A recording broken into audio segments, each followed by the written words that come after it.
Salut à tous, on se retrouve aujourd'hui pour parler du Paris Saint-Germain ce vendredi 17 mai. On commence tout d'abord avec le programme pour cette fin de semaine pour le PSG. Donc aujourd'hui on est vendredi et reprise de l'entraînement. Hier c'est un jour de repos après la victoire 2-1 du côté de Nice. Donc aujourd'hui entraînement, demain également entraînement avec la conférence de presse de Luis Enrique pour parler du dernier match du PSG cette saison en Ligue 1, en championnat, avec le déplacement dimanche soir du côté du FC Metz. Puis il restera après un match pour le Paris Saint-Germain qui est maintenant dans 8 jours les gars.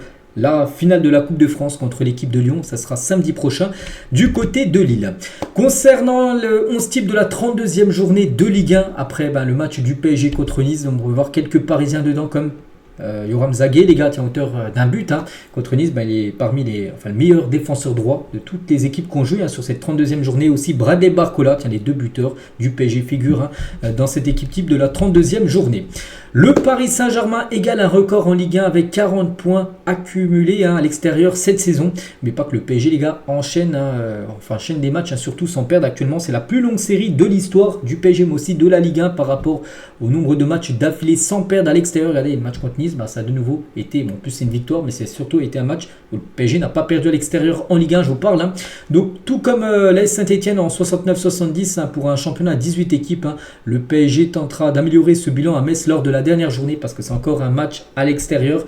Donc après-demain contre Metz, donc voilà, il faut poursuivre cette très belle série bien sûr et finir au mieux cette fin de saison de Ligue 1, où même si le titre est déjà acquis, finir au moins sur une victoire et surtout préparer bien évidemment la finale de la Coupe de France. Et je pense même qu'il mettra la grosse équipe parce que voilà, maintenant il ne faut plus ménager les joueurs. Tu as un match à préparer, la finale samedi prochain. Je pense qu'il va mettre le 11 type, peut-être le 11 qu'il pensera mettre pour la finale.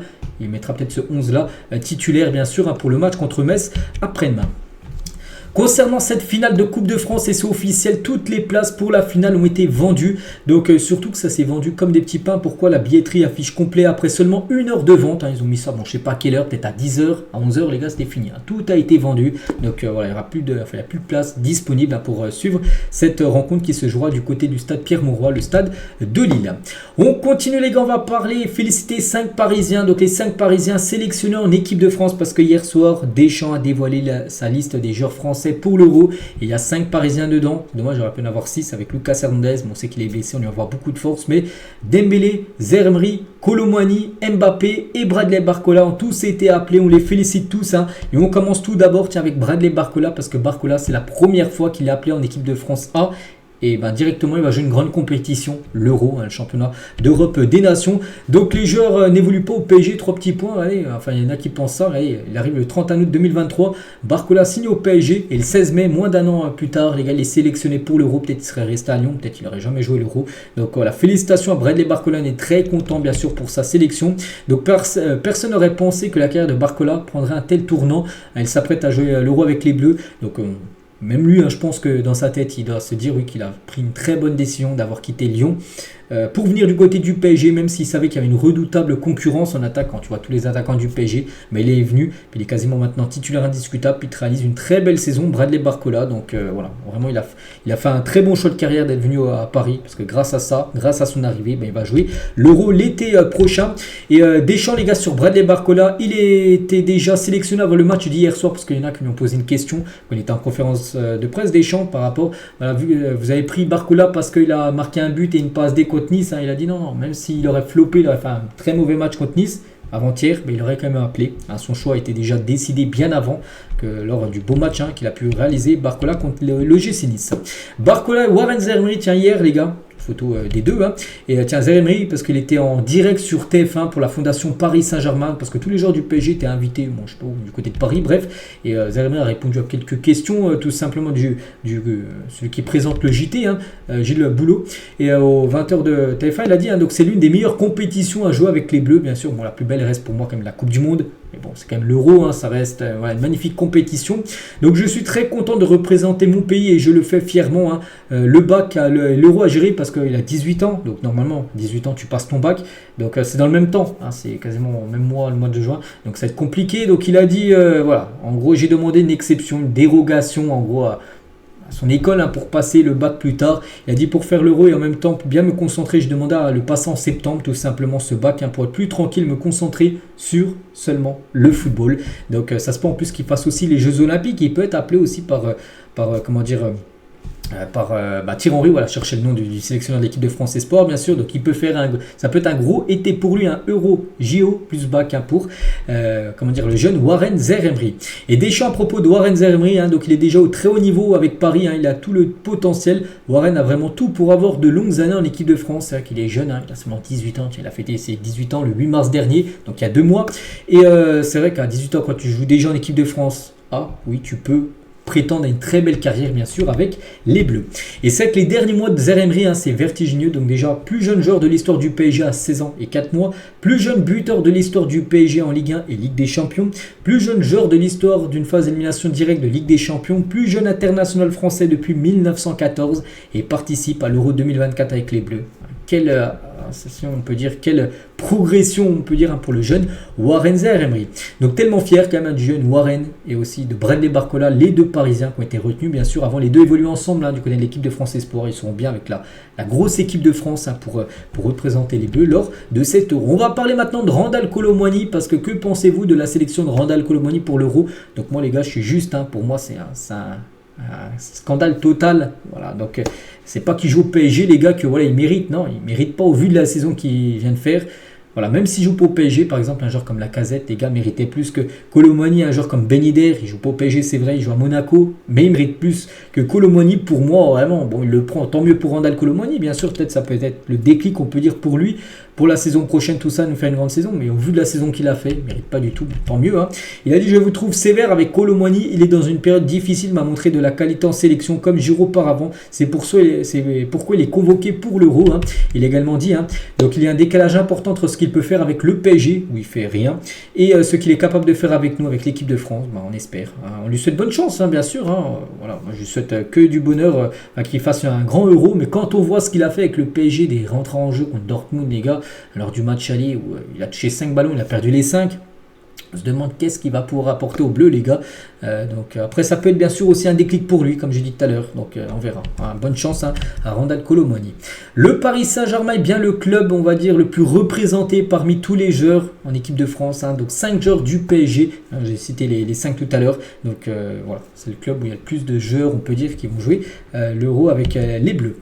Du côté d'autres sélections, le jeune Xavi Simons, qui appartient bien sûr au PSG, prêt à Leipzig. N'oubliez pas que le joueur, concernant le mercato, il ne souhaite pas revenir à Paris, mais il est bien sélectionné avec les Pays-Bas. N'oubliez pas que les Pays-Bas joueront contre l'équipe de France en match de poule de l'Euro. Donc il retrouvera par exemple des Parisiens comme Kylian Mbappé ou même Dembélé lors de cette compétition. Les yeux ne mentent jamais. On peut voir lors du dernier match entre le PSG et l'équipe de Lille, Luis Enrique avec Ligneuro, parce que Ligneuro, on a parlé je crois hier ou avant-hier où j'avais dit que plutôt bonne nouvelle pour le PSG, parce que le joueur refuserait de signer du côté du Real Madrid. En gros, ce serait une grosse chance pour le PSG peut-être de l'accueillir. Et c'est vrai les gars, regardez, par exemple, c'est quelque chose, un tweet de Fabrizio Romano, vous savez, ce journaliste italien, alerte info, le PSG prévoit de recruter au moins 3 meilleurs joueurs, pour lire tout ce qu'il dit. Et il parle de Ligneuro, l'un des meilleurs talentueux arrière pour le présent et l'avenir. Ligneuro, super apprécié aussi, Mathis de Ligt. Puis Ligneuro, on peut voir qu'il a été aimé par Ligneuro, un poste de Fabrizio Romano qui dit que le PSG prévoit de recruter des joueurs dont Ligneuro, il like que ça. Je n'ai pas dit qu'il voulait absolument signer, mais bon, il aurait pu ne pas liker, pour laisser encore le doute. Mais là, en likant, ça va peut-être montrer un message, en gros, que oui, vous pouvez essayer de me recruter, le Paris Saint-Germain, parce que moi, je veux jouer du côté du PSG. Et regardez aussi ça, le premier but de Zagué contre l'équipe de Nice. Aimé par Ligneuro également. Donc voilà, c'est peut-être des petits détails les gars que peut-être les gens ne voient pas, mais pour moi c'est beaucoup les gars. Sinon il n'aurait rien liké du tout, s'il n'a rien à voir avec le PSG. Surtout le tweet par rapport à Fabrizio Romano qui est quand même réputé sur le mercato, tout ça, donne des grosses infos, il like que ça Ligneuro. Donc voilà, pour moi je pense qu'il y a des chances de l'accueillir. Et avec la blessure de Lucas Hernandez, la saison décevante de Skriniar et le niveau incertain de Kimpembe après sa longue absence, le PSG va manquer d'options au poste de défenseur central, de quoi assurer du temps de jeu à une nouvelle recrue à ce poste, comme Ligneuro qui serait la recrue parfaite bien sûr du côté du PSG. En plus, on sait que le PSG maintenant cherche des joueurs jeunes, il est jeune, le PSG essaye d'amener à plus de joueurs français, on sait Dembélé, Hernandez, tout ça arrive au PSG, il est français aussi, donc voilà, pour moi c'est le joueur parfait en défense pour la saison prochaine. On va parler d'un joueur qui va bientôt quitter le club, hein, c'est Mbappé, mais pour l'instant il est toujours joueur bien sûr du PSG. Et Kylian Mbappé avec sa statue de cire, hein, totalement réussi, les gars, une réussite totale. Hein. Regardez, la statue de cire, c'est avec le maillot de l'équipe de France, Mbappé à côté, mais voilà, totalement réussi. Des fois on peut voir des flops totales, des statues de cire qui ressemblent pas du tout à la personne, mais là vraiment c'est une grande réussite. Et Mbappé, tiens, il a eu un petit message par rapport au PSG, donc le PSG continuera d'être grand, c'est un club qui attire les grands joueurs, hein. 6 mois d'autres joueurs avons été attirés par ce club du PSG, et je ne vois pas pourquoi d'autres joueurs ne seraient pas attirés, hein. Ce club restera spécial car les grands joueurs veulent toujours y jouer du côté du Paris Saint-Germain. Donc voilà ce qu'il a pu dire, c'était hier, hein, lors de cette présentation, hein, de sa statue de cire. En parlant de Kylian Mbappé, toujours avec lui, il figure parmi le top 10 des athlètes les mieux payés au monde. Il est même dans le top 6, Kylian Mbappé. Regardez, hein, donc il y a des footballeurs. Donc en fait, c'est les footballeurs. Donc Mbappé, les gars, 6e à tout athlète, tout sport confondu. Donc Mbappé touche plus de 101 millions d'euros. C'est le salaire d'Mbappé, plus ses revenus à côté, hein, avec Nike, avec Oakley, qui est une marque de lunettes, tout ça. Il a plein de sponsors, mais 101 millions d'euros. Mais voilà, avec son salaire qui est énorme, hein, on sait que ça dépasse les 60 millions d'euros. Donc voilà, ça va être comme un grosse épine enlevée du pied du PSG, l'énorme salaire, hein, que versait le Paris Saint-Germain, Kylian Mbappé. On peut voir d'anciens Parisiens comme Léo Messi, un troisième joueur, malgré qu'il a quitté le PSG, il touche quand même aussi une grosse somme. Et Neymar aussi, hein, Neymar qui avait quitté le PSG, toujours beaucoup d'argent, va toujours avoir plus d'argent maintenant du côté de où il joue. Enfin, où il est sur le banc, parce qu'on sait qu'il est blessé quand même depuis pas mal de temps. Donc voilà, concernant ce classement. Aujourd'hui, on souhaite un très bon anniversaire à Mayulu. Le jeune Mayulu fête aujourd'hui ses 18 ans après Zagué qui a fêté son anniversaire avant-hier, hein. En plus, c'est un but, hein, lors de ses 18 ans. Mayulu fête aujourd'hui ses 18 ans. N'oubliez pas qu'il devrait signer son premier contrat professionnel là, très prochainement du côté du Paris Saint-Germain. Tiens, en parlant, vu qu'on parlait de Mayulu qui a fêté ses 18 ans aujourd'hui, Zagué a fêté ses 18 ans avant-hier, hein. Et donc Zagué a fait bonne impression aux dirigeants du PSG qui n'envisageraient pas de le prêter cet été parce qu'on se dit les jeunes, il pourrait peut-être partir en prêt pour avoir un peu plus de temps de jeu. Parce que là, Zagué joue beaucoup sur cette fin de saison parce que le titre est acquis. Imaginez, ce serait un début de saison. Est-ce qu'il aura autant de temps de jeu? Pas sûr, hein. Le jeune Parisien ne se voit pas dans un autre club que son club de cœur à la saison prochaine, conscient de sa très bonne relation avec Luis Enrique. Donc voilà, il souhaite rester, et c'est très bien, même si voilà, son temps de jeu sera réduit en début de saison prochaine, mais il souhaite rester du côté du club, bien sûr, pour continuer à s'améliorer. Et on finit aujourd'hui, les gars, la dernière info, il revient 16 ans jour pour jour en arrière, parce que c'est une date importante avec le PSG maintenant. Survole les derniers championnats français, mais il y a 16 ans, le PSG joue un match très important pour ne pas descendre en Ligue 2, hein. Et Amara Diané, les gars, a inscrit un doublé. Il y avait une victoire 2-1 du PSG contre Sochaux, et si le PSG aurait fait nul ou défaite, ça aurait été descente en Ligue 2. Du coup, il y a doublé de Diané. Du coup, le PSG a réussi à se maintenir lors de la 38e et dernière journée de ce championnat. Aujourd'hui, et grâce à cet homme, le PSG n'a jamais connu la relégation. Donc, voilà, on n'oublie pas cette date, hein. C'était il y a 16 ans, jour pour jour. Donc, voilà ce qu'il y a à dire aujourd'hui. J'espère que ça vous a plu. On se retrouve bien évidemment demain. Demain samedi, on commencera à parler du match, du dernier match de Ligue 1 cette saison. Le déplacement à Metz prévu après-demain. Bonne journée à vous et à demain.